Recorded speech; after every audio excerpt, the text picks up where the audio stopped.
Praise the Lord and blessed day po mga kapatid. Another day po ang nakaraan. I thank God for the strength na ibinibigay po niya sa akin at ganun din po alam ko sa inyo. Sabi po ng salita ng Panginoon, the joy of the Lord is my strength. Ang kagalakan ng ating pong amang nasa langit ay ating kalakasan. Alam niyo po ba nagagalak ang Diyos kapag tayo po ay patuloy na sumasampalataya sa Kanya?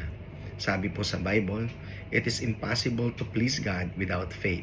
And every time na ating pong pinangahawakan ng Kanyang pangako, pinangahawakan natin ang bagay na kung saan po pinaniniwalaan natin ang lahat ng ating pong natatanggap, every good and perfect gift ay galing sa Kanya. Kaya po ng pagkain na nagbibigay ng kalakasan sa atin, ang katalinuhan na kung saan po ay nagagamit natin sa pagdidesisyon sa buhay upang hindi tayo mapahamak. Ang lahat ng bagay po na ito ay mainam para sa atin. At ang buong araw na lilipas ay patuloy po nating napamumuhay ng meron pong katagumpayan.